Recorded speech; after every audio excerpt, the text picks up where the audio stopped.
શ્રી આપના ચરણોમાં કોટી કોટી દંડ પ્રણામ। આપ પરમ પૂજ્ય 108 ભરત બાબા શ્રી આપ શ્રી પૂના બિરાજો છો। ગઈકાલે આપણે ખૂબ સુંદર રીતે અમને સમજાયું। આજ પણ આજનું વચનામૃતના વૈષ્ણવને ખૂબ આપકો શિવલ્લભા દેવી સખી।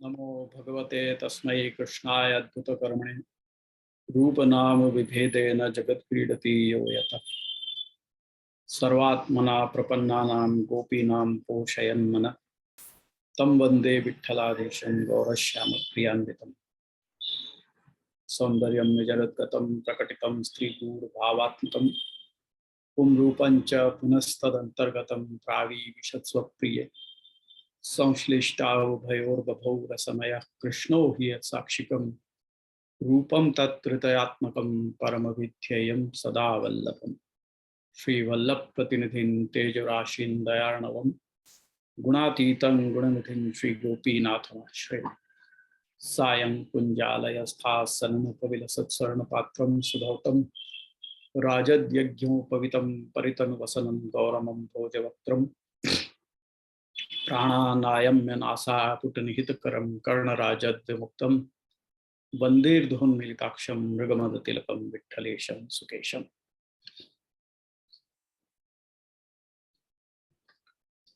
यहाँ पे उपस्थित आप सब भाग्यवान वैष्णवों को आशीर्वाद सहित आज को सत्र प्रारंभ करें। जैसे कि मैंने कल भी कही थी, अपन सुबोधनी जी के ऊपर विचार कर रहे हैं तो बहुत सी जगह आप लोगों को कठिनाइयां लग सके तो आप लोग अपने अपनी शंकाएं भी सत्र के अंत में प्रस्तुत करने के लिए आप लोग सबको है, तो कभी भी आप पूछ सको हो। आपको स्वागत है आपकी शंका को, और मैं समाधान करने को भी प्रयास करूंगा। बहुत अधिक तो मैं भी नहीं जानू हूँ, तथापि जो भी भगवत कृपासु आचार्य चरणन की कृपासु उन शब्दन को अर्थ स्फुरे है वो मैं आपके सामने प्रस्तुत करने को प्रयास करूँ। तथापि आपको यदि कठिनाई कहीं लगती हो तो अवश्य मेरे को बताइए। ये अपन जैसे कि कल कही थी कि गोपी जन के स्वरूप को, गोपी जन अपने मार्ग में गुरु हैं, या कारण से अपन को गुरु के स्वरूप को समझना चाहिए, क्योंकि जब तक अपन गुरु के स्वरूप को समझेंगे नहीं, अपन मार्ग के स्वरूप को नहीं समझेंगे और भ्रांति में रहेंगे, और गलत गलत भ्रांति लेके अपन या मार्ग में अगर रहे तो अपन कहीं पे भी नहीं पहुंचेंगे। या कारण से अपने को सही दिशा मिलनी चाहिए कि अपन कौन से मार्ग में और कहाँ अपने को जाना है, कहाँ पहुंचना है, अपनी डेस्टिनेशन का है, ये बात को अपन को अवश्य ध्यान में रखना है। पहुंचना नहीं पहुंचना वो तो प्रभु कृपा की बात है। जैसो फल गोपी जनन को प्राप्त भयो, वैसे फल की आशा अपन रख सकें, प्राप्ति करावे को तो ठाकुर जी के श्रीअस्त में है। तो बस अपने को अपने गुरु को स्वरूप समझ लें अपन, वही अपने लिए धन्य की बात है। अब कल एक वैष्णव ने प्रश्न किया तो कि गुरु में भी, गुरु तो पुरुष हैं वगैरह, और वैष्णवन में भी मैंने फिर बात कही थी कि 84-252 वैष्णवन में भी अपन देखें तो उनको मूल रूप जो लीला में है वो तो स्त्री को ही है। तो वाई संदर्भ में एक और बात भी मैं याद दिलाना चाहूंगा कि महाप्रभु जी गोसाई जी को स्वरूप भी तो अपन स्वामी जी और चंद्रावली जी को माने हैं। तो यही बात है, तो स्त्री भाव ही मुख्य है या मार्ग के अंदर, ये बात को ध्यान में रखते हुए अपन आज को सत्र आगे बढ़ाएं। मैं आपको स्क्रीन शेयर कर दे रहा हूँ। अपन कौन से श्लोक के ऊपर विचार कर रहे हैं ये अपन देख लें। इन दोनों श्लोकन पे ही अपन विचार कर रहे हैं। अभी तो एताः परम तनुभूतो सुलेके ये नन्वीश्वरो अनुभजितो अविदुषोपि साक्षात श्रेयस्तनोति अगदराजी गोपयुक्त। अभी इन्हीं दो श्लोकन पे चल रहे है। और इन्हीं 2 श्लोकन पे सबसे लंबी व्याख्या है। तो आगे बाद के श्लोकन पे इतना अधिक नहीं है, या सो अपने को इन दोनों श्लोकन को अच्छी तरह से समझ लेना आवश्यक है। तो आपके लिए मैं एक और भी आपको अब शेयर करूँ हूँ सीधा, क्योंकि सुबोधनी जी को ही पृष्ठ अपन देखें, अपन कल कहाँ हते ये देखें। अपन ये जगह पे हते कि यद्यपि ईश्वर से यहाँ पे कह रहे एक प्रश्न किया गया हो तो कि किंतु तासामेव तदा उपयुक्त इति पदेन यदि यथा औषध्यस्य ताप रोग निवर्तकत्वेन औषधोपयोग न मुख्यत्वम पुरुषस्यैव मुख्यत्वम। हाँ, औषधि की बात करी, जैसे अगधराज कही ना, तो अगधराज ये औषधि को राजा, तो जा प्रकार सु अमृत पान करवे वाले को उपकार करे है, वाको कल्याण करे है, वा प्रकार सु कोई ठाकुर जी को भजन करे, भले भगवत स्वरूप को ज्ञान वाकु न हो, तथापि यदि वो साक्षात श्री कृष्ण को ठाकुर जी को भजन करे है तो वाको कल्याण ठाकुर जी अवश्य करे हैं। जैसे कि अगधराज जो अमृत है वो अपने पान करवे वाले को कल्याण करे है, वा प्रकार से। तो अब ये कह रहे हैं, यूं आज्ञा कर रहे हैं कि जैसे औषधि को ताप रोग निवर्तकत्व के रूप में उपयोग हो, ताप और रोग आदि को निवर्तन के लिए औषधि को उपयोग किया जाए है। और वहां पे औषधि को मुख्यता नहीं है। मुख्यता कौन की है? जो औषधि को ले रहे है वह रोगी पुरुष की मुख्यता है।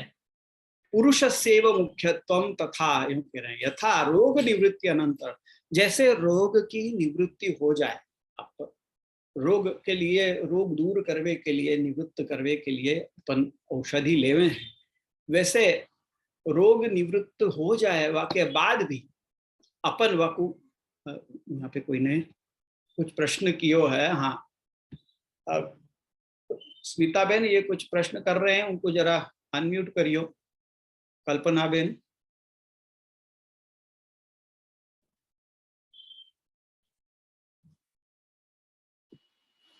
कल्पना बेन हाथ ऊंचो। हेलो, हैंड रेस किया है, શું પૂછો? જે આપનું સેશન પછી જ આપ બધાને ક્વેશ્ચન આપણે કરીશું। ठीक है, तो फिर कोई अभी हैंड रेस ना करे। हाँ, કારણ કે આપ કન્ટિન્યુઅસ જે છેલ્લે આપણે જેને ક્વેશ્ચન હશે તો છેલ્લે બધા પૂછજો। भले, ठीक है, तो अपन आगे बढ़ाएं। तो यहाँ कह रहे हैं कि जैसे रोग निवृत्ति हो जावे के बाद भी वाको अपने आरोग्य के पोषण के लिए वो रोग को लेनो कंटिन्यू करें हैं, यानी कि जैसे कोर्स पूरा करें एक मेडिसिन को, तो वो यदि वो जो है वाक्य जैसे वो को जैसो चाहे वैसो उपयोग वो कर सके है, यानी कि रोगी यहाँ पे मुख्य है। तो वैसे ही यहाँ पे ठाकुर जी को लिए यहाँ पे अगधराज ये शब्द जो उपयोग में लियो गयो है वो यही बतावे के लिए गयो है कि जो कोई भी भगवत सेवा, भगवत भक्ति को करे है, भक्ति करे है, वाकु अपने इच्छा अनुसार वो ठाकुर जी को श्रेय जो ठाकुर जी वाकु करे हैं, वाकु अपनी इच्छा अनुसार जैसे चाहे वैसे उपभोग कर सके है। ये स्वतंत्रता ठाकुर जी अपने भक्तन को देवे हैं। तो ये कह रहे हैं कि अथवा साक्षात यत् श्रेयस्तत् किम तनोति अन्येषां, जैसो साक्षात श्रेय ठाकुर जी अपने साक्षात भजन करे वाले को करे हैं, क्या वैसो दूसरे इनके साथ करें? ब्रह्मा जी, नारद जी इत्यादि इनके साथ करें हैं, वैसो नहीं करें हैं। तो कह रहे हैं कि जैसे अन्य राग को विस्मरण करवावे वालों जो रस ये साक्षात श्रेय रूप में भगवान अपने भक्तन को देवे हैं, वो कोई और को मिले है का? जो कोई भी भगवान को भजन करे है वो साक्षात अन्य जो राग हैं बाकी निवृत्ति हो जाए। ठाकुर जी के अलावा जो अन्य जगह बाकी आसक्ति हो वो सारी आसक्ति को भगवान मिटा देवे हैं। यह प्रकार को श्रेय वाको करे हैं। वाको वो श्रेय को प्राप्त करवे के अधिकारी क्या अन्य कोई हैं? इन गोपी जनन के अलावा क्या अन्य कोई हैं? ये पूछ रहे हैं यहाँ पे। यहाँ गोपीन के विषय में भगवान की स्वतंत्रता या प्रधानता नहीं है, बल्कि गोपी भगवान के विषय में गोपीन की प्रधानता है। ये कहने के लिए उपयुक्त शब्द को यहाँ पे उपयोग किया गया है। ये जो उपयुक्त कहे हुए ना, साक्षात श्रेयस तनोति अगधराज इवोपयुक्त, तो यहाँ पे भगवान को अपने इच्छा के अनुसार उपयोग उपभोग करवे की स्वतंत्रता गोपी जनन को प्राप्त है। ये यहाँ कहवे को तात्पर्य है। ये बात यहाँ पे उद्धव जी कह रहे हैं, आज्ञा कर रहे हैं कि गोपी जनन को या प्रकार को स्वतंत्रता प्राप्त है। यासु यहाँ पे रोगी मुख्य, रोगी ही मुख्य है, औषधि नहीं। यही समझावे के लिए अगध के स्थान पे अगध राज करो कि औषधि को राजा, ये पद को उपयोग किया गया है। या ये पूछा जा रहा है कि या कोई अन्य के साथ ऐसा कल्याण कियो है का, अथवा विद्वान जनन को भगवान श्रेय करे हैं, ये सत्य है, परंतु क्या अनुभजन करते हुए भगवान उन विद्वानन को श्रेय करें? जो विद्वान जन भगवान को भजन करे हैं, मतलब ज्ञानी जन जो भगवान को भजन करे हैं, उनको भगवान श्रेय कर रहे हैं, ये बात तो सही है, परंतु उनको अनुभजन भगवान करे हैं का? यहाँ अनुभजन का अर्थ है भगवान भगवत भजन के पश्चात होए वाला स्वभजन, यानी जैसे कि गीत, यहाँ पे गीत गोविंद की तो उदाहरण दे रहे हैं। गीत गोविंद के अंदर भगवान की स्वामिनी जी के प्रति एक बता रहे हैं कि विरचित चाटु वचन रचनम, ये बात जो है वो स्वामी जी के चरणन में ठाकुर जी गिरते भय मधुर वचन से बोल रहे हैं। क्या ऐसा भगवान ब्रह्मा जी के साथ करें? स्वामी जी के चरणारविंद में भी पड़ जाए हैं, क्या ऐसा ब्रह्मा जी के साथ करें? क्या ऐसा नारद जी के साथ करें? ऐसा नहीं करें हैं। या प्रकार के चाटू वचन सु उनको लुभानो रिझानो, ये काम ईश्वर को नहीं है, भक्त को है। तथापि ईश्वर होके भगवान ऐसे कर रहे हैं इन गोपी जनन के साथ में, तो ये इनकी कितनी श्रेष्ठता है ये बतावे। और यहाँ अथवा ये एक एक पद में काकुक्ति है कि जैसे कि क्या विद्वान को भगवान ऐसा श्रेय करे हैं? नहीं करे हैं। भगवान तो कर्तुम अकर्तुम अन्यथा कर्तुम सर्व समर्थ हैं, तो भी जैसे स्वरूप सु व्रज जनन को सुख दियो, क्या वैसो सुख ब्रह्मा इत्यादि को दियो है। इन व्रज जनन के लिए तो भगवान ने अपनो पूर्ण कामत्व और आत्मा रामत्व भी छोड़ दी। भगवान पूर्ण काम है, भगवान को कोई की आवश्यकता नहीं है। भगवान आत्मरमण करें हैं, रमण करने के लिए भगवान को दूसरे की आवश्यकता नहीं है। परंतु इन व्रज जन के लिए, इन व्रज भक्तन के लिए भगवान ने अपना वो स्वभाव भी छोड़ दिया, वाको भी त्याग कर दिया और सुख दान दिया है व्रज भक्तन को। ब्रह्मा आदि के लिए तो अपनी वाणी की मर्यादा भी नहीं तोड़ रहे हैं। ब्रह्मा जी आप देखो ये दशम स्कंद के प्रारंभ में जब भगवान प्रार्थना करने के लिए गौ रूप में पृथ्वी आवे है ब्रह्मा जी के पास, और ब्रह्मा जी देवतान को, सब देवतान को और वो पृथ्वी को साथ में लेके भगवान के धाम पधारे हैं, तो वहां पे केवल वाणी सुनाई दे रहे, दर्शन नहीं हुए। यानी ब्रह्मा जी को तो, ब्रह्मा जी के लिए तो भगवान अपनी वाणी की मर्यादा को भी नहीं त्याग कर रहे हैं, वाणी की मर्यादा को बनाए रखे हैं। केवल वाणी द्वारा ही उनके साथ संभाषण हुए है, ब्रह्मा जी को तो दर्शन भी नहीं हुए। और दूसरे ब्रह्मा जी को जब ये जो प्रक्षिप्त अध्याय के अंदर ब्रह्मा जी को कैसे प्रकार से दर्शन दिए, वो तो अपनो महात्म्य जताए हुए के लिए दिए, और फिर उनके ऊपर इतनी कृपा भी नहीं भई, उनने इन रज जनन के चरण की रज लेवे के लिए जल प्रक्षालन कर, उनके जल को पान करवे के लिए, ठाकुर जी के अधरामृत को पान करवे के लिए मगर रूप में होके जल में गए वो ब्रह्मा जी, पर तथापि ठाकुर जी ने अपने हस्त प्रक्षालन व जल में किए ही नहीं, और केवल रज की मिट्टी में ही अपने श्री हस्त को पहुंच लियो। ऐसे ढंग से ब्रह्मा जी के साथ में कियो। यानी ब्रह्मा जी इतने बड़े भक्त होते भय भी उनके ऊपर ऐसी कृपा नहीं भई जैसी व्रज भक्तन के ऊपर भई है। तो ये बात है कि क्या या प्रकार सु व्रज भक्तन के ऊपर जैसो कियो है, क्या ऐसो अनुभजन भगवान अन्य के साथ करे हैं तो नहीं करे हैं, और अभिदूषण को ही उनके ज्ञान के अनुरूप श्रेय करे हैं। भगवान को स्वरूप आनंदमय है और वो वाणी अथवा चक्षु को विषय नहीं है। वाको अनुभव तो भगवान की इच्छा सु स्त्री भाव युक्त जो भक्त हैं उनके द्वारा ही पाया जा सके। यहाँ स्त्री भाव सु ये समझियो कि समर्पण को जो भाव है वो स्त्री भाव मुख्य है, तो वो भाव के द्वारा ही पाया जा सके है, पर वो भी साधन के रूप में नहीं, यहाँ भी साधन केवल भगवत कृपा ही बनेगी। केवल वो भाव, क्योंकि वो भाव की प्राप्ति भी कोई अपने प्रयत्न से तो नहीं हो गया ना, स्त्री भाव की प्राप्ति भी भगवत कृपा से ही हो गया, या सु अल्टीमेटली तो कृपा ही साधन बने। यसु कह रहे हैं कि ब्रह्मा आदि तो पुरुष है, यसु भगवान उनको आनंद को दान नहीं करें।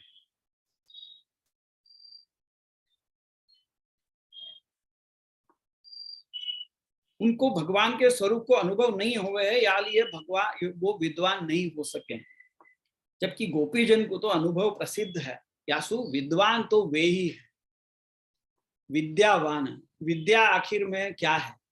विद्या की परिणाम के रूप में भगवत स्वरूप के दर्शन होने चाहिए, वो विद्या काम की। बाकी विद्या कोई काम की नहीं है। यासु जो दर्शन, जो भगवत स्वरूप को अनुभव गोपी जनन को भयो है, वही विद्या को अल्टीमेट फल है। यही तो उनने गाया ना कि अक्षण बताम फलम इदम न परम विदाम। श्रुति रूप होते हुए उनने ये जान लियो कि अपने जो इंद्रियवान को होवे को फल क्या है, तो वो यही है कि ये स्वरूप को अनुभव कर पा। तो ब्रह्मा आदि को साक्षात श्रेय को विस्तार भगवान करें नहीं करे हैं, यही बात यहाँ बताई कि ब्रह्मा आदि को श्रेय तो करें पर उनको विस्तार नहीं करें। यहाँ विस्तार का मतलब है, तो कह रहे हैं कि भगवान के प्रति चित्त की एकाग्रता, एकतानता होनी, और वही के लिए प्रयत्न करते रहना। जैसे कि गीत गोविंद को एक और स्थान पे यहाँ पे एक उल्लेख दिया जा रहा है कि भगवान राधा जी से विनती करते हुए कह रहे हैं कि हे राधे, तुम ही मेरे हृदय में हो, तुम्हारे सिवा अन्य कोई नहीं है। या तो क्या ऐसो ब्रह्मा जी के विषय में भगवान करे हैं? भगवान क्या ब्रह्मा जी को ऐसे बोले हैं? वो नहीं बोले हैं। तो अगधराज के समान अन्य के साथ ऐसो श्रेय करे हैं का? भगवान कभी भी ब्रह्मा आदि के समेत एक आसन पे विराजते भय अथवा शयन करें हैं का? ये नहीं करें हैं। वो तो दूर रहे हो, भगवान को तो उनके दर्शन, ब्रह्मा जी के तो उनको भगवान के दर्शन भी दुर्लभ है, जबकि गोपीजन के समीप तो सदा ही बसे हैं। या प्रकार से अन्य में और गोपीजन में बहुत बड़ा तारतम्य है, बहुत बड़ा डिफरेंस है इनके।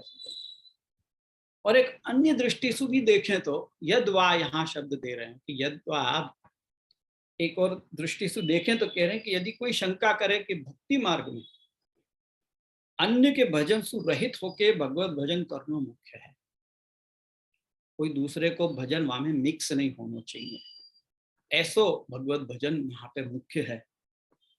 जबकि इन गोपीन ने तो अपने लौकिक पति से संबंध रखो, फिर इनके लिए ये परम शरीरधारी हैं, ऐसा क्यों कहे?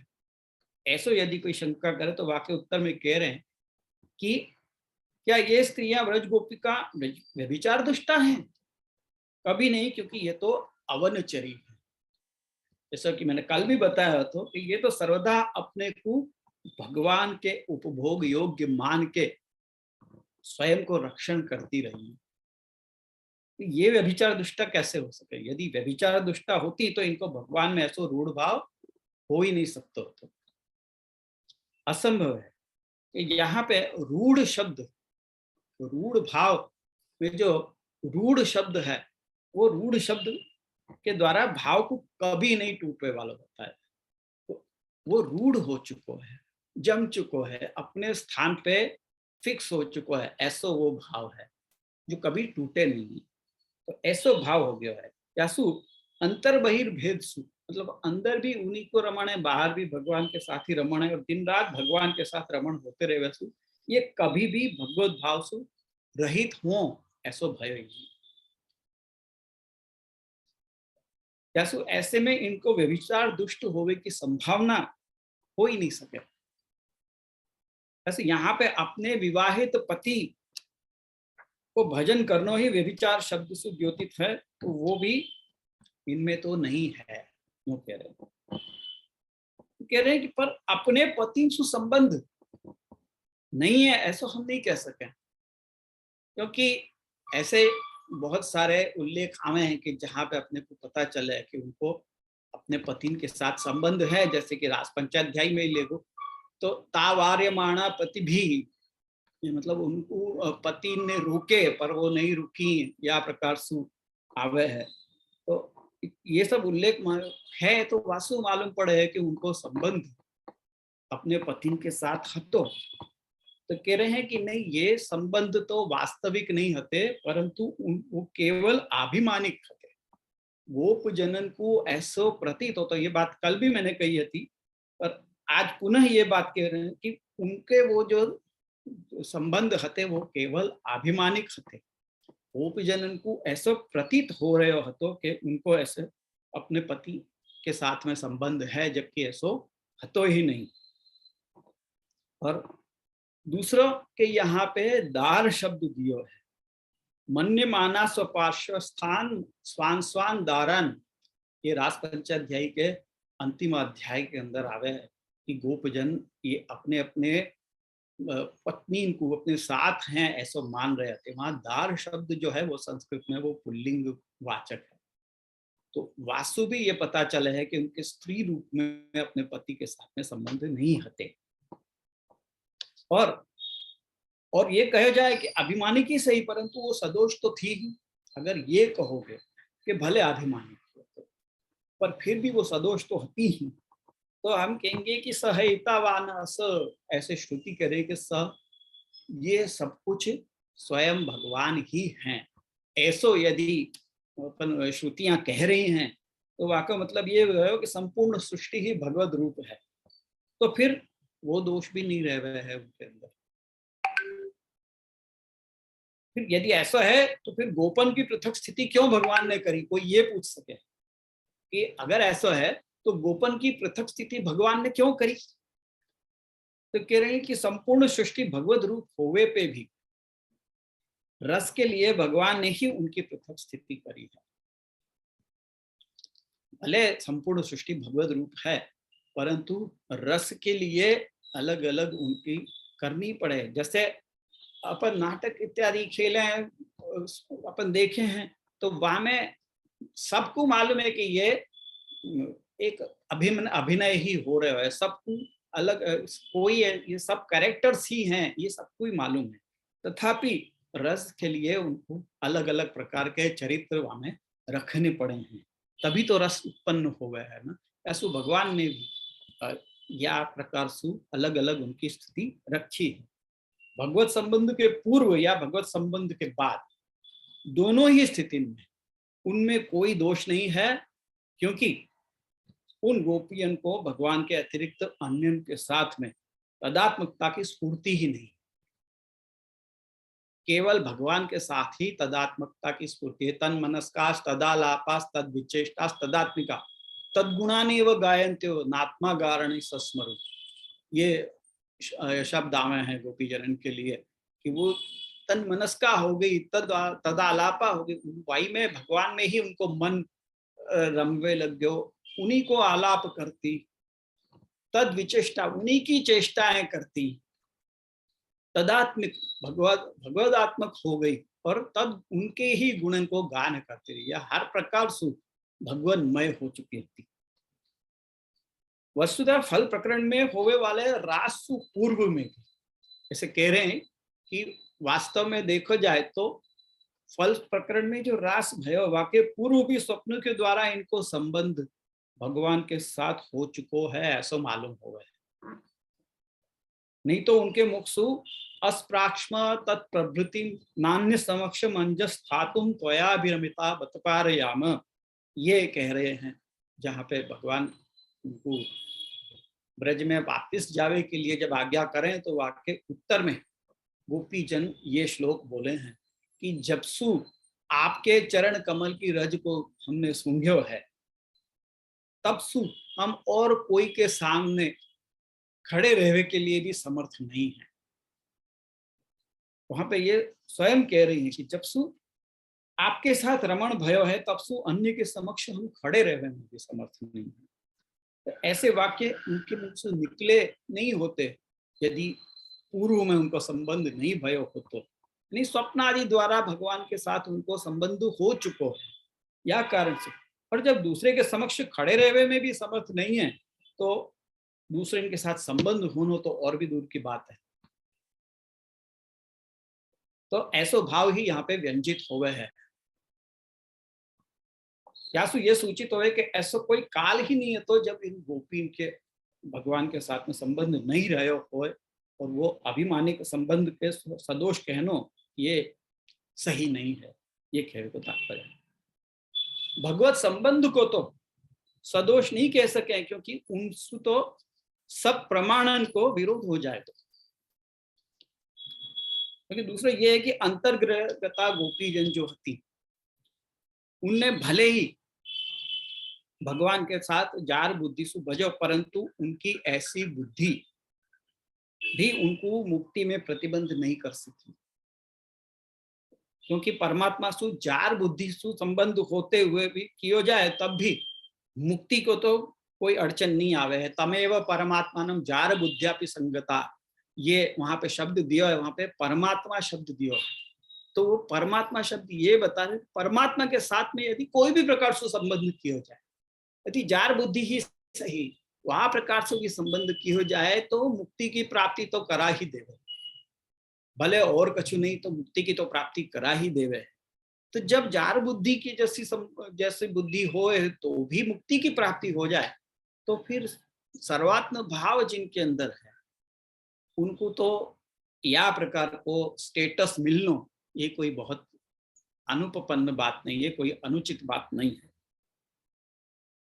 अब फिर ये शंका करें हैं कि पूर्व पहले जो कही ज्ञान रूपी साधन सुयुक्त ज्ञानी को या भाव की प्राप्ति नहीं होने के कारण उनकी कृतार्थता नहीं है, तो फिर इन गोपी जनन ने ऐसा कौन सा कार्य किया जो इनको ऐसा फल प्राप्त हो।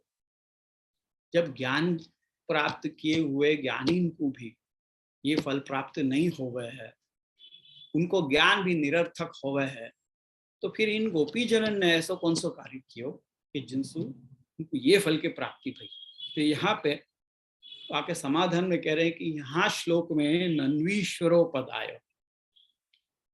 ईश्वर कहने को तात्पर्य ये बताना है कि भगवान साधन की अपेक्षा नहीं रखते हुए फल दान करने के लिए स्वतंत्र है। ईश्वर वायु क्या है कि सर्व कर्तुम अकर्तुम अन्यथा कर्तुम सर्व समर्थ। तुम समर्थ हैं हर प्रकार से देवे के, भले तुम साधन करो चाहे नहीं करो। साधन करो तो देवें तो वाक्य कहेंगे कर्तुम सामर्थ्य, साधन करो नहीं करो तो भी देवें तो वाकु कहेंगे अन्यथा अकर्तुम सामर्थ्य। साधन करवे के बाद भी नहीं देवें तो अकर्तुम को भी स्वतंत्र है भाई, नहीं देना है भगवत इच्छा, नहीं देने तो नहीं देवे, और अन्य प्रकार से भी दे देवे तो ये आपको अन्यथा कर तुम सामर्थ्य है, यही तो ईश्वरत्व है।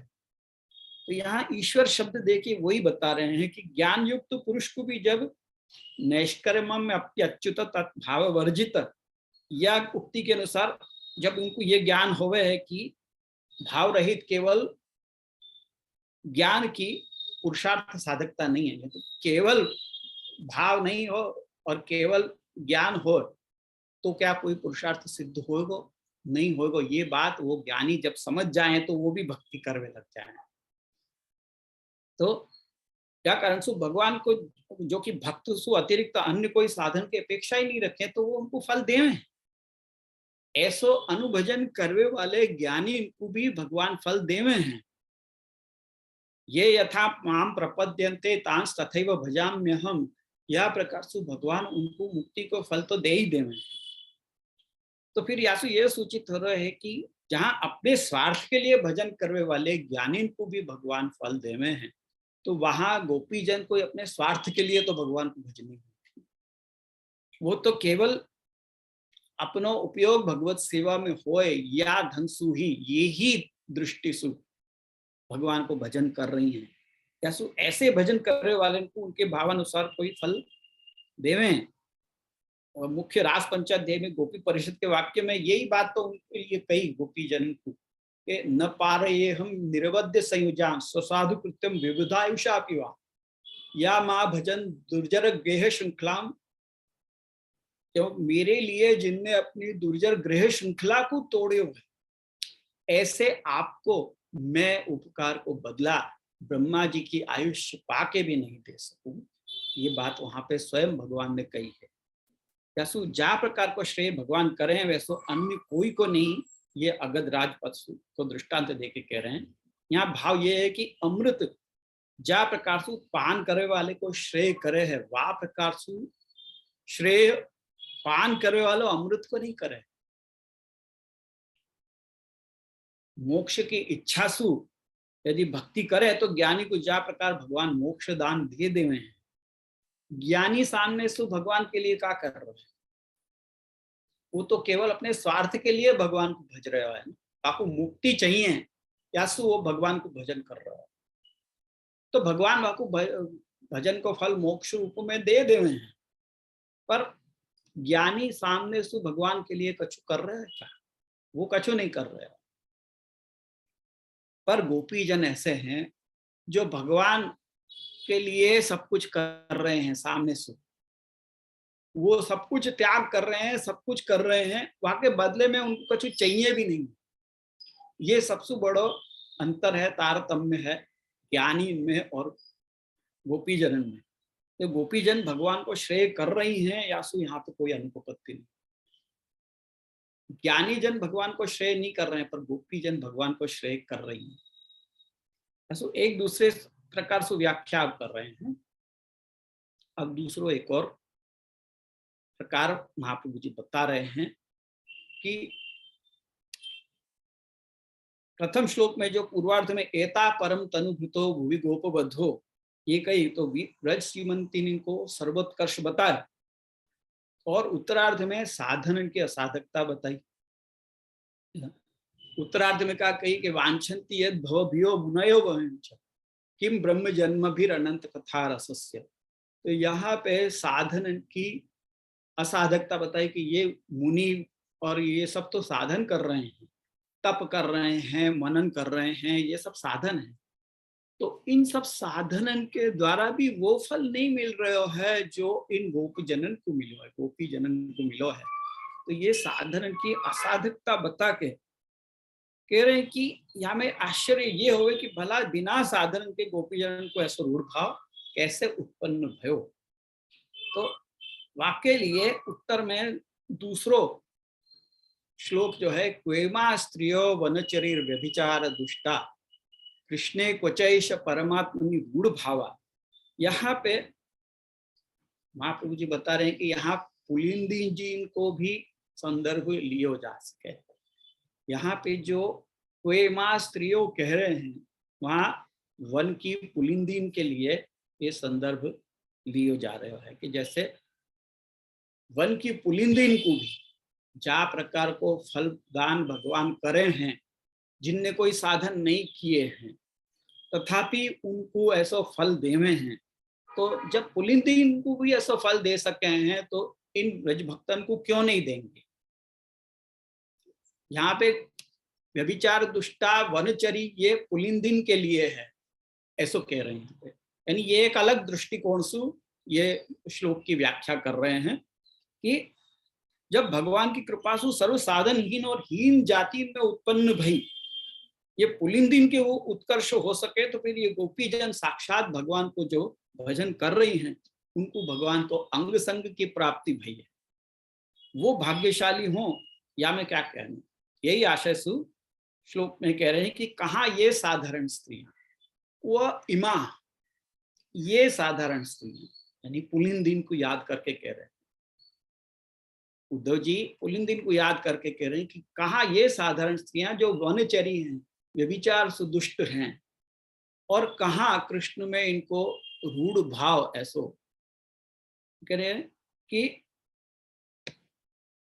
पुलिंदिन को यहाँ पे कह रहे हैं कि ये स्त्रियां पुष्टि मार्गीय साधन इनने कुछ भी नहीं किया, न मर्यादा मार्गीय साधन किया न पुष्टि मार्गीय साधन किया, फिर भी इनमें ऐसा भाव है। तो उनने कोई साधन नहीं किया, ऐसा भाव होना असंभव सो है। असु पुष्टि मार्गीय साधन को अभाव बतावे के लिए कह रहे हैं कि व्यभिचार दुष्टा है। ये व्यभिचार कहने का तात्पर्य यह है कि उनको अपने विवाहित पति के संग भजन सु व्यभिचार है। तो यह मार्ग में क्योंकि सर्वात्म भाव ये साधन है, वहां में विवाहित पति को त्याग भी अपेक्षित है। तो जाको संकेत हमको गोपी जनन के मुख से ही मिला है कि संत्यज्य सर्व विषयांस्तव पाद मूलम प्राप्ता, ये कही उनने। और पति स्तुतान वह भ्रातृ बांधवान अति विलंघतेन त्यच्युता गता, ये गोपी गीत के अंदर उनने कही।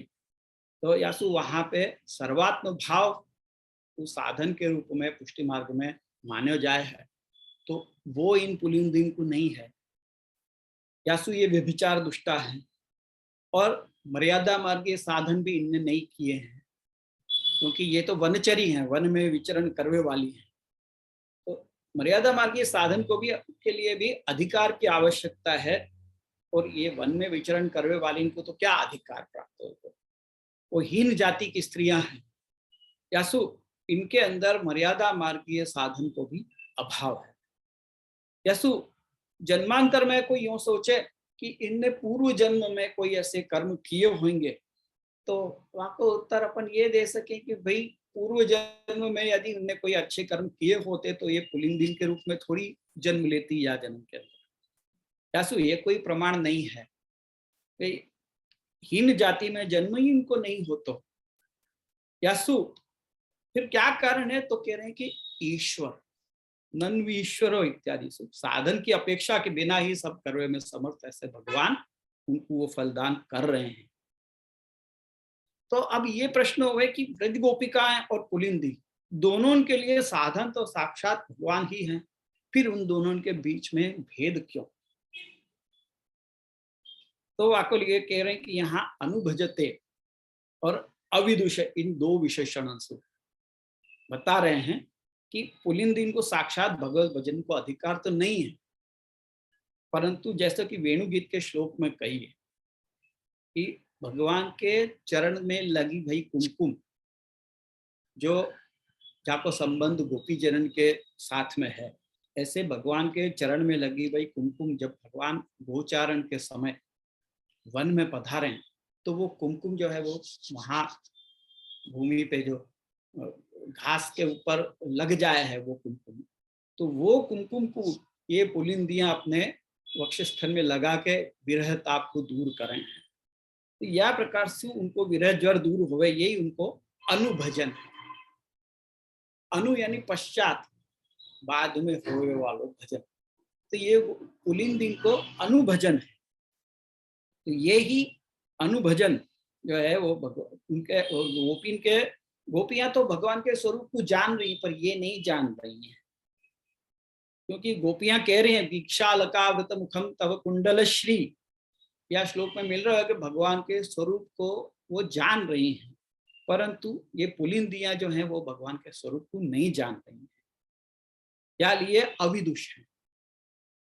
अनुभजतो अविदुषो, तो ये अपने अपने अधिकार के अनुसार ही उनको ज्ञान हो गए है, और ज्ञान के अनुसार फल की प्राप्ति भी सबको हो गए है। या लिए क्योंकि भगवान जब कंस के दरबार में पधारे, वहां पे भी सबको अलग अलग अनुभव हुए।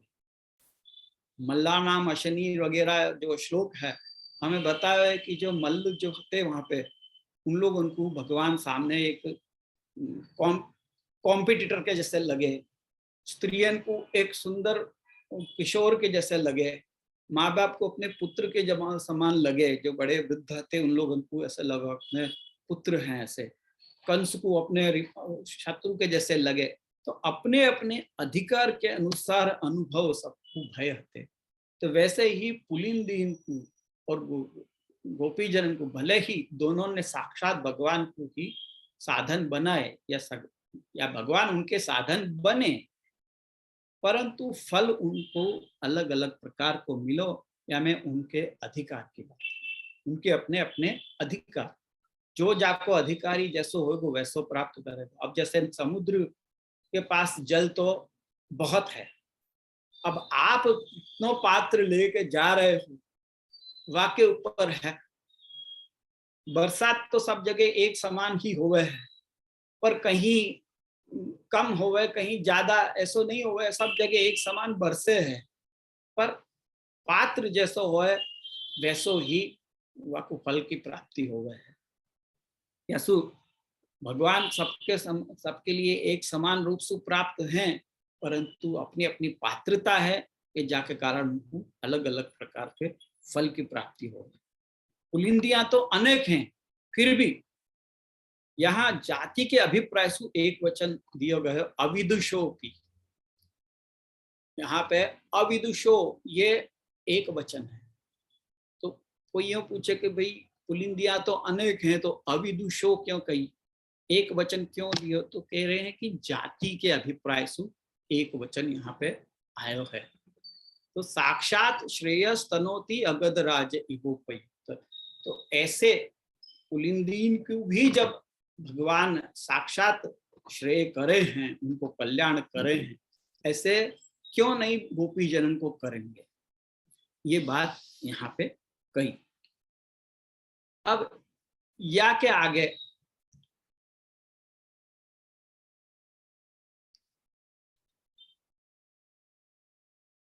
अगलो श्लोक लेवे के पहले अपन ये देख लें, तो ये 60वां श्लोक में क्या है।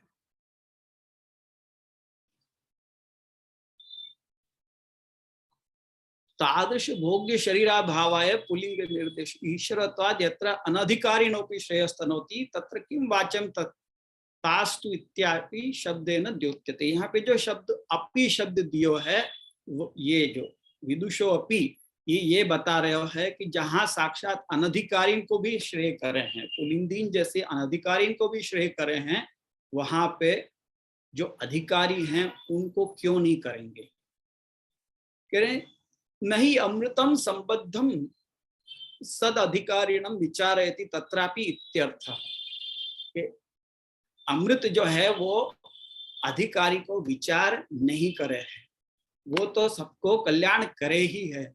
और अमृतादि पदसु केवल रोग निवर्तकता और अगध पदसु पुलिंदीन को भगवत संबंध को स्मर रोग नाश, यही उनको फल को प्राप्ति भई है। स्मर रोग के नाश भयो, गोपी जनन को तो संपूर्ण फल की प्राप्ति भई है रास लीला रूप में, परंतु इनको केवल स्मर रोग को नाश, यही फल की प्राप्ति भई।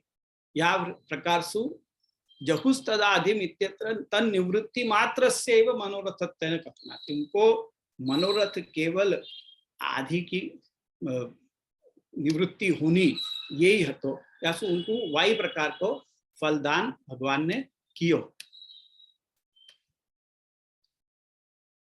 व्रज स्त्री कह रहे हैं कि व्रज खनि समुद्भूतम रत्ना नाम एता समझो, व्रज रत्न, व्रज की रत्न रूप गोपी जन हैं, उनको तो विरह दशा में उत्पन्न स्मर रोग के जावे के बाद भी आगे विविध रति केली कला पेर अखिल रसमय प्रियतम स्वरूप अमृत दान मुख्यमिति। उनको तो गोपी जनन को तो मुख्य रसदान करनो यही है। तो केवल उनके आदि को नाश ही नहीं, केवल विरह ज्वर को नाश ही नहीं, परंतु मुख्य उनको रसदान करनो ये मुख्य है। तो ये दृष्टांत सु ये समझ लेना चाहिए। वास्तव में तो व्रज परिवृढ़ प्रेयसीनां प्रिय वियोग कालीन आरती रूपस्यापि भावस्य ता मन मनस्का इत्यादि भगवदुक्त्या तदात्मकत्वेन आनंद रूपत्वात् गदत्वम अनुपपन्नम इति तथा उच्यते। यानी वास्तव में तो ऐसी बात है कि अपने प्रिय वियोग के समय में, भगवान के वियोग के समय में उनको जो आरती रूप भाव है, वो उनको जो गोपी जन को आरती रूप भाव है, वो मन मनस्का इत्यादि जो भाव भगवान ने कही कि वो मेरे में ही मन लगा के बैठी हुई हैं। तो ऐसी जब भगवान ने कह दिया है, तो वहां पे उनको आनंद, उनको तदात्मक होनो ही आनंद रूप है। यासु औषधि रूप कहनो युक्त नहीं है, तथापि उपयुक्त पद सु कह रहे हैं कि पुलिंदी नाम उपसमीपे की स्थिते एतासाम तु साक्षात अंग संग इति महद वैलक्षण्यम सूच्यते। यानी पुलिंदीन के तो केवल समीप रहे भगवान वनचारण के समय, गोचारण के समय में, पर इन गोपी को संग तो साक्षात अंग संग प्राप्त भयो है। ऐसा ये महद विलक्षणता है, ये सबसे बड़ी विलक्षणता है दोनों के बीच में। और कह रहे कि तथा च अत्र पुलिंदी कथनम एव सुष्ठु यद्यपि दृष्टो एवं आदि गोपीनाम इत्यत्र ता नमस्य निदम जगौ। जब ये उद्धव गीत के प्रारंभ में उद्धव जी उनको नमस्कार करके ये स्तुति कर रहे हैं, तो वहां पे ये शब्द आवे है कि ता नमस्य निदम जगो। तो ये केवल सु वो प्रसंग ही यहाँ पे याद आवे है। यानी इन गोपी जनन को देख के जो पूर्व में उद्धव जी ने उन पुलिंदीन के दर्शन किए थे, वो पूरे व्रज में घूमे उद्धव जी, और उनने गोपी जनन के भी दर्शन किए और उन पुलिंदीन के भी दर्शन किए। पर जब इन गोपी जनन को भाव देखो, तब उनको वो पुलिंदी जी की याद आ गई, और वह ही स्मरण करके बाद में वो यहाँ पे भगवान गोपी जनन को देख के वो ये स्तुति कर रहे हैं कि कहाँ वो स्त्रियां, क्वेमा स्त्रियों वनचरी व्यभिचार दुष्टा कह के, यानी ये गोपी जनन के लिए व्यभिचार दुष्टा कह ही नहीं रहे हैं। ये दृष्टिकोण के द्वारा ये अपने को समझ में आवे, ये एक अलग एंगल से देख के श्री महाप्रभु जी कह रहे हैं कि गोपी जनन को तो व्यभिचार दुष्टा कही ही नहीं है, व्यभिचार दुष्टा कही है तो उन पुलिंदीन को कही है। तो याद दृष्टि से कह रहे हैं कि पुलिंदीन को भी भगवत भाव को अनुभव जब उनको भयो है, तो फिर यहाँ इन गोपी जनन को ऐसे भाव की प्राप्ति होवे, या में कौन सो आश्चर्य है। तद आश्चर्यम एवं मनवाना पुलिंदीन श्रुत्वा यत्र तासु इति एवं तत्र किम वाच्यम तत्प्रियासु। मतलब उनके अंदर भी, जब उन पुलिंदीन के अंदर भी यह प्रकार को भाव हो सके है, तो भगवान की जो प्रिया हैं ऐसी ये गोपी जनन में क्यों नहीं ऐसा भाव हो सके है। यहाँ में क्या आश्चर्य है ये कह रहे हैं। किंच इमा इति प्रदर्शैव कथनम प्रभु वल्लभासु नो उद्धवस्य संगच्छते। यानी इमा ये शब्द के मतलब इमा तो शब्द कहते ही नहीं, भगवान की जो प्रिया हैं उनके संग में ये इमा शब्द जो है वो एक हीन जाति की कोई को दिखावे के लिए कहा जाएगा। अरे ये कहाँ यूं करके तो महाप्रभु जी ऐसी आज्ञा कर रहे हैं कि उद्धव जी के मुख से गोपी जनन के लिए या तरह से पॉइंट आउट करके बतानो, ये उद्धव जी कभी नहीं कर सके। उनने अवश्य ये जो कही है वो पुलिंदीन के लिए कही है। या कारण से उनको उद्धव को या प्रकार से उनको गोपी जनन के लिए इमा शब्द कहनो ये सही बैठे नहीं है। व्यासु कह रहे हैं कि वो पुलिंग के लिए कर, किंच तासाम निरुपाधि भावत्वेन स्त्रीत्व कथनम अपि नोपपद्यते, यानी उनको निरुपाधिक भाव होवे के कारण उनको स्त्रीत्व कथन भी बराबर नहीं कहो जा सके है। प्रेमा स्त्रियो ये जो कही है, तो जैसे मैंने कल बताया था कि स्त्री शब्द जो है वो काम भाव युक्त जो भी जीव हैं उन सब के लिए लागू हो गए, यानी जीव मात्र के लिए स्त्रीत्व कहो जा सके। पर यहाँ गोपी जनन के अंदर काम भाव तो है ही नहीं, उनके भीतर तो सर्वात्म भाव है, निरुपाधिक भाव है भगवान के लिए। जैसे उनके लिए तो स्त्रीत्व कथन भी योग्य नहीं है, ये महाप्रभु जी कह रहे हैं। स्त्रीणाम कामोपाधिक भाव से नियतत्वात्, स्त्री में तो कामोपाधिक भाव ही हुए है, चाहे वह स्त्री देहधारी हो चाहे पुरुष देहधारी हो। जैसे कल मैंने कही थी कि पुरुष देहधारी भी होए तो भी वो काम भाव के अंदर है, तो वो के अंदर वो स्त्री भाव ही भयो। तो वाह दृष्टि से तो गोपी जन में के लिए स्त्री कहनो, उनके लिए शब्द स्त्री शब्द कहनो ये भी योग्य नहीं है। ऐसा जो यहाँ कहो है उद्धव जी ने, तो वो गोपी जन के लिए तो नहीं कहो है, वो कहो है पुलिंदीन के लिए।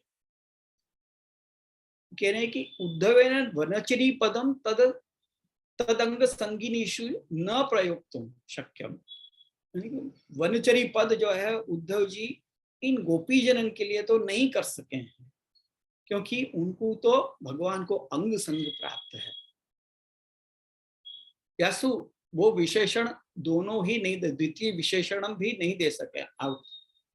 अवनचरी, ये वनचरी और अविदुषा ये दोनों ही विशेषण उनके लिए नहीं। तत्स्वरूप अभिज्ञत्वात्,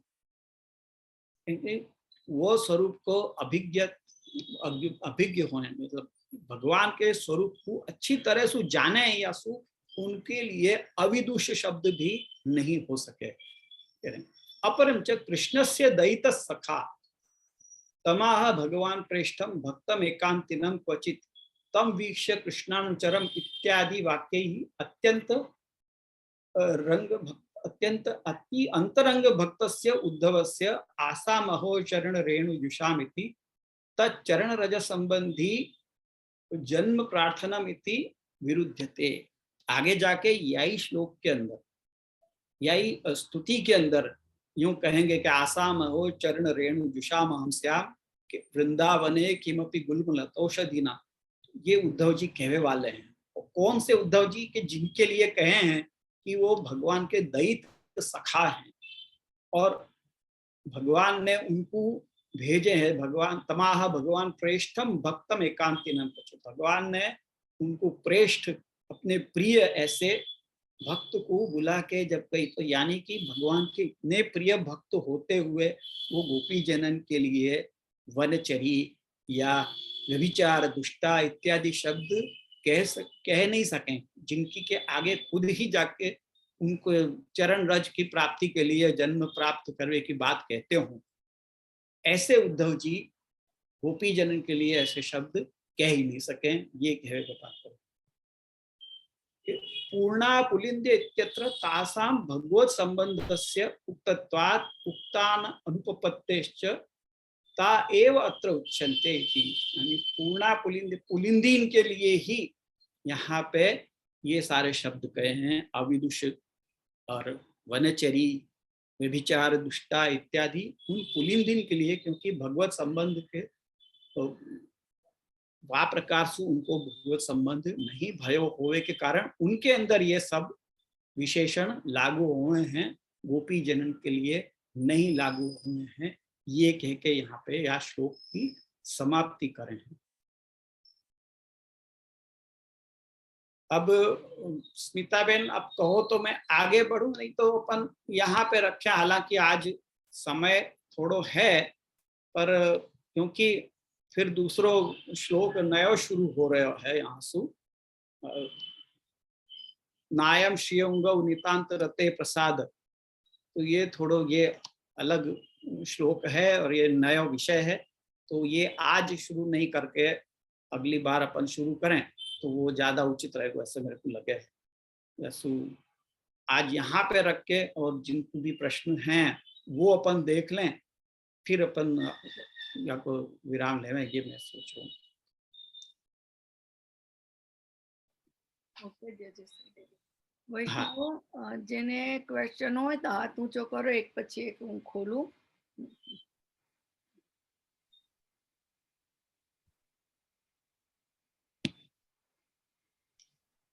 કલ્પનાબેન ને કોઈને હાથ ઉપર કિए હતે. હા હું જોઉં કોણ.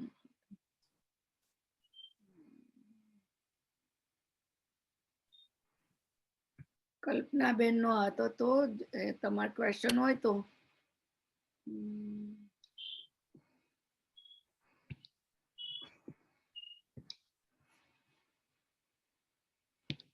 કલ્પના, નામ કલ્પના હતું. તમે મ્યુટ ખોલો તમારું. નથી જજે બોલ. કલ્પનાબેન છે ખરા, પણ મને લાગે છે કે ભૂલથી એમનો હાથ ઉપર થઈ ગયો હશે, એવું હશે, હેન્ડ રેસ થઈ ગયો હશે. એટલે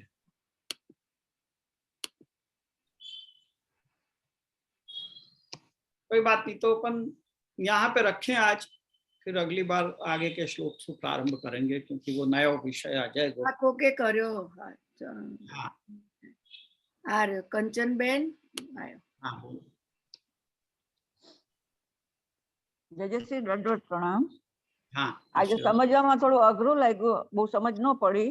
हाँ हाँ, પણ આપણે ગોપીજન ને પુલંદી કહીએ છે, તો પુલંદી એટલે કેવા ગોપીજન? પુલિંદી એટલે વનમાં જે ભગવાન વનમાં જે પધારે છે ઉચ્ચારણ કરવા માટે, ત્યાં પુલિંદીઓની સાથે એટલે આપનું થાય છે, સંપર્ક થાય છે. તો એ એમના જ ભાવથી ઉત્થાપનમાં જે ફલ ભોગ ધરવામાં આવે છે આપણે ત્યાં, એ પુલિંદીના ભાવથી થાય છે. ફલ ફલાદી જે ઉત્થાપનમાં ભોગ ધરવામાં આવે છે ત્યાં પુલિંદીઓ ભગવાનને એ સમર્પિત કરે છે. પુલિંદીઓ જે વનમાં રહેવા વાળી સ્ત્રીઓ, ગોપીજનો કરતા અલગ. એટલે જ એમના વેણુગીતની અંદર પૂર્ણા પુલિંદી ઉર્ગાય પદાબ્જ રાગ શ્રી કુંકુમા સ્તન મંડિતેન દયિતા સ્તન મંડિતેન, એ આમ કરીને વેણુગીતની અંદર એનો ઉલ્લેખ આવે છે કે આ પુલિંદીઓ પણ કેટલી ભાગ્યશાળી છે કે જે ઠાकुरજીના ચરણ કમલના જે કુમકુમ લાગેલું હોય ઘાસ પર જે લાગી જાય એ લઈને પોતાના વક્ષસ્થળ પર લગાડે છે અને પોતાનું વિરહ તાપ દૂર કરે છે. એટલે હીન જાતિની સ્ત્રીઓ છે કે જે વનમાં રહેતી હોય, વનમાં રહેનારી સ્ત્રીઓ એ પુલિંદી છે. જય જય દંડવત પ્રણામ. હા,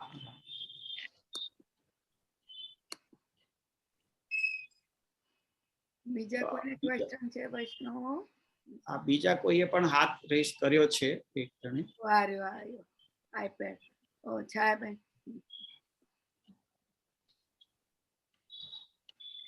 દંડવત પ્રણામ કહે છે. હા, આશીર્વાદ.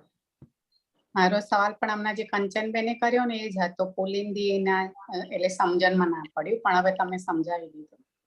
હા, થોડો ગૂઢ હતો ભાવ એનો. હા હા, એ તો ગુણ ભાવ તો છે જ, એટલે જ આ થોડુંક આ પોર્શન જે છે એ થોડો અઘરો તો છે જ ગોદમીજીનો. આનો 2-4 વખત આપણે જયારે આવર્તન કરીશું ત્યારે આપણને સરખી રીતે સમજમાં આવશે. એક વખતમાં નથી આવતો. આપ લોકો પહેલી વાર સાંભળ્યું હશે એટલે કદાચ એવું લાગ્યું હશે, અઘરું તો ગયું જ હશે, હું માનું છું. જી. હા, એટલે એ પણ વંચરી, ગોપીજનો પણ વંચરી નહોતા અને ખાલી પુલિંદી વંચરી હતા એમ ને? હા, એટલે આ બીજું દ્રષ્ટિકોણ એ સમજાવ્યું છે કે કદાચ ઉદ્ધવજીએ ગોપીજનોને તો કીધા જ નથી આ શબ્દો, આ અવશ્ય પુલિંદીઓને માટે હોવા જોઈએ, કારણ કે એ વનચરી છે. ગોપીજનો તો વનચરી નથી.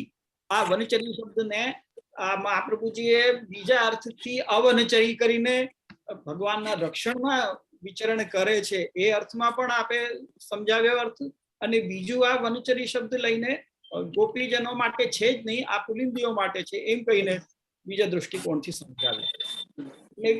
કારણ કે આપણને આમ શોકિંગ લાગે ને કે ગોપીજનો માટે આવા શબ્દો કેવી રીતે બોલી શકે કે આ તો વ્યભિચાર દુષ્ટા છે ને વનચરી છે ને અવિદુષ છે. જ્ઞાની છે, એવી રીતના શબ્દો કેવી રીતે બોલી શકે એ આપણને થાય. એટલા માટે મહાપ્રભુજી આપણને સુબોધનીજીની અંદર આ એક એક શબ્દનો અર્થ બતાવ્યો કે કદાચ ઉદ્ધવજીનો આ વનચરી શબ્દ એમના માટે છે જ નહીં, ગોપીજનો માટે, આ પુત્રીઓ માટે છે, જે ખરેખર વનચરી છે. જી ગોપીજનો એ ઋષિ રૂપા સ્વરૂપ હતા. ઋષિ રૂપા અને શ્રુતિ રૂપા બંને છે. હા, શ્રુતિ રૂપા એટલે વેદ ને ઋચાઓ.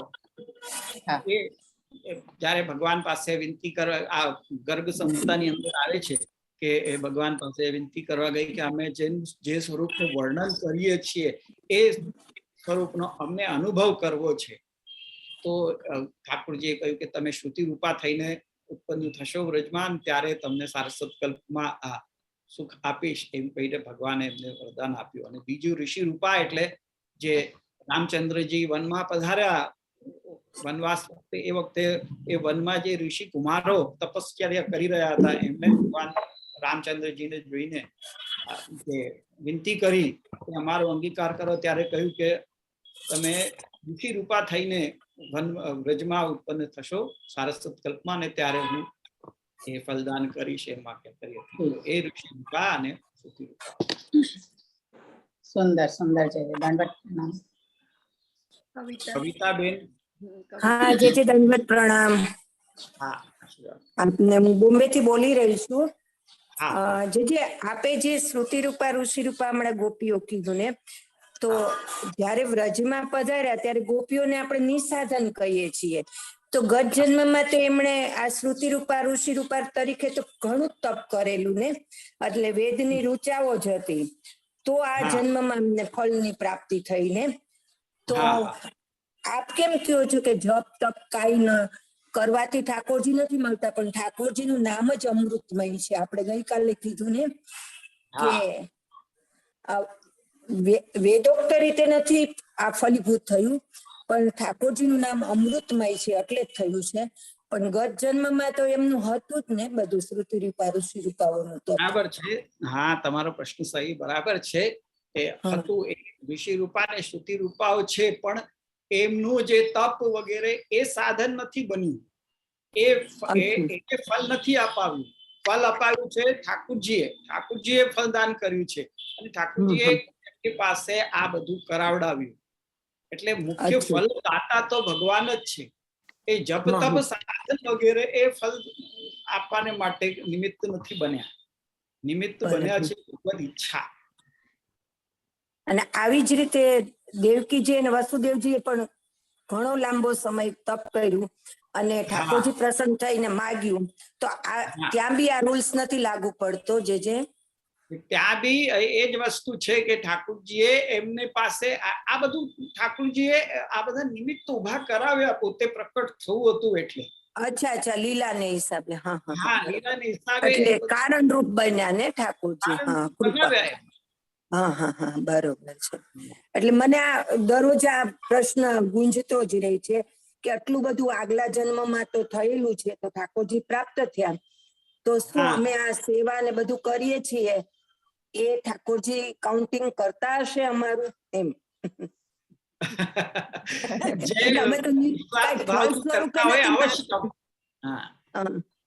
જે નિસ્વાર્થ ભાવથી આપણે જેટલું પણ કરીએ છીએ, કેવલ ભગવદ ઈચ્છા, ભગવદ આજ્ઞા માનીને કે આચાર્ય ચરણોની આજ્ઞા માનીને જે આપણે નિસ્વાર્થ ભાવથી કરીએ છીએ, અવશ્ય કાઉન્ટ કરે છે ઠાકોરજી. હા, એ તો જન્માંતરે ફલીભૂત તો થાય જ છે, બરોબર છે. અંદર પ્રશ્નો બહુ જ ઉઠે છે. જે કે આમ ગીતાજીમાં કીધું છે કે જપ તપથી હું કાંઈ કોઈનાથી ફલીભૂત નથી થતો, પણ એક મારા શરણમાં જ તું આવ. આપનું જે હમણાં ગીતાજી પર નથી દર બુધવારે આપતા હતા તો? હા, તો એ હવે શુક્રવારે કર્યું છે ને. ગયા શુક્રવારે તો બહુ બિઝી હતો એટલે મેં નહોતું લીધું. હવે આ શુક્રવારે ચાલુ થશે પાછું. હા, મને બહુ ગમે છે આપનું. એ મને બસ હૃદયારૂઢ થાય એ આપના પાસે હું કૃપા માંગુ છું આપની. જરૂર, ઠાકોરની કૃપાથી. દંડવત પ્રણામ. જે હા, જન્માષ્ટમીની ખૂબ ખૂબ બધાઈ આપને. હા, તમને બધાને પણ ખૂબ બધાઈ છે. ખૂબ લાડ લડાજો ઠાકોરજીને. દંડવત પ્રણામ. જયશ્રી. હા, આપે હમણાં બેને પૂછ્યું કે આપણા કાઉન્ટિંગ થાય કે નહીં, તો આપણે સેવા દરમિયાન અપરાધ તો ઘણા થતા જ હોય આપણાથી, તો એ અપરાધ થાય એ કઈ રીતે ક્ષમા કરે પ્રભુ આપણને, અને કરે કે ના કરે? તો આપણે આમાં છે ને, જો એ પાછું કોઈ ક્રિયા તો છે નહીં એના માટે. સેવામાં અપરાધ થઈ જતા હોય છે, નેચરલ બાબત છે. ઘણી આપણે અમારાથી પણ થતા હોય છે. સેવામાં ઘણી વાર આપણાથી અપરાધ થઈ જાય છે અજાણતા, પણ પ્રભુની પાસે આપણે એ વસ્તુની ક્ષમા માગી લઈએ. ઠાકોરજી આપણે કંઈક શ્રમ ભોગ ઇત્યાદિ ધરી અને એવી રીતે પોતાની વ્યક્ત કરીએ, ઠાકોરજી ક્ષમા કરી દે છે, એવું કઈ નથી. પણ આપણે દીનતા અને એ વસ્તુ સેવામાં જે અપરાધો આપણાથી થતા હોય છે એ એટલા માટે ઠાકોરજી થવા દે છે કે આવું બધું થતું રહે તો આપણી અંદર અભિમાન ના, દીનતા રહે. નહીં તો આપણે અભિમાન કરી બેસીએ કે હા અમે તો બહુ કરીએ છીએ, પણ આપણાથી તો ભલે ને પડે અપરાધ જ થતા હોય છે. એટલે એ દીનતા આપણી બની રહે એના માટે પણ આવું થવા દે છે ઠાકોરજી. પણ એવું જયારે થઈ જાય આપણાથી, તો આપણે ક્ષમા માગી અને શ્રમ નિવારણ માટે જે કંઈ પણ આજ્ઞા કરી છે એ કરીને આપણે ક્ષમા માગી લઈએ, ઠાકોર કરી દેશે ક્ષમા. પ્રણામ. જન્માષ્ટમીની અગ્રિમ બધાય આપને ખૂબ ખૂબ બધાઈ દીધી. તમને બધાને જન્માષ્ટમીની વધાઈ, અને ખૂબ ઠાકોરજીને લાડ લડાવજો, સુંદર સુંદર સામગ્રી ઓરગાવજો, પલના ઝુલાવજો. આજે છે. ચાલો તો હવે હું વૈષ્ણવને ખોલું છે. જય શ્રી. હા, હજી કોઈએ હા હેન્ડ રેસ કરેલું છે? એક મિનિટ. કોઈ ના નથી કરી છે. રેકોર્ડિંગ બંધ કરો. જય શ્રી દંડવત પ્રણામ.